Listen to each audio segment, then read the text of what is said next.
Hey guys, how you doing? So today I thought I would speak to you about a topic that comes up an awful lot in my line of work, and that's sleep. How much is the right amount? How much are you getting? How much am I getting? What impact does it have on my day-to-day life? And more often than not, I find that it comes up very early on in conversations with people. They speak about how little they're getting normally. Because if you're getting plenty of sleep, you don't really find the need to have a discussion around it. So what they generally are looking for is, can I tell them why they're only getting that amount of sleep?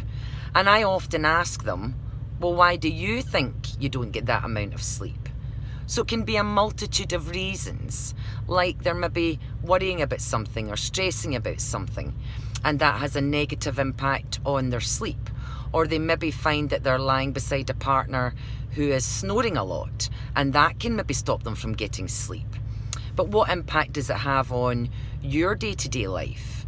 Do you find that you are a little bit more cranky, a little bit less patient, and that all you can think about from maybe when you get in from work at night is, I wonder when I'm going to get to sleep tonight, and I wonder how many hours of sleep I'm going to get, and you almost start to obsess about it.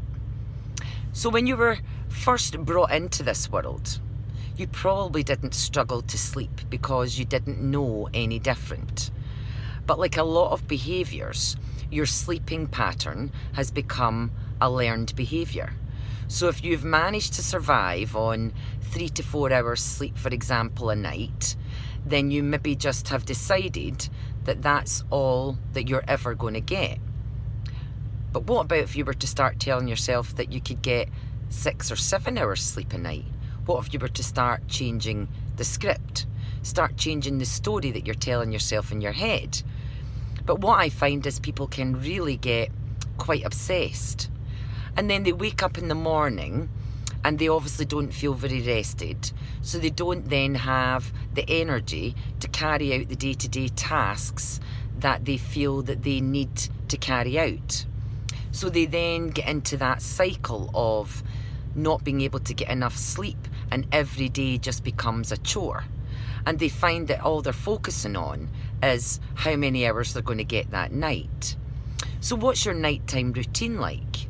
What kind of story are you telling yourself about the amount of sleep that you get?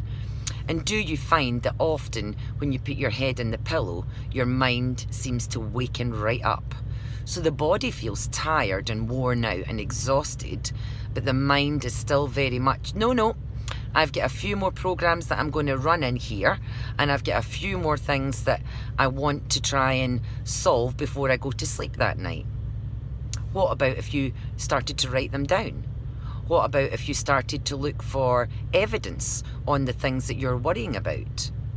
Because quite often, we're just making up a whole bunch of stuff that's keeping us awake. And all we actually have to do is get someone in to help clean out our styles of thinking, to be able to settle the mind back down again and go back to that sleeping pattern that you had when you were young, when you weren't aware of worries, when you weren't aware of stresses, when you weren't aware of the pressures or what anybody else thought of you. We live in such a fast-paced life, and quite often I find that people are on some form of social media at night time, so their mind's staying very much alert, when it's really needing to start quieting down a little bit.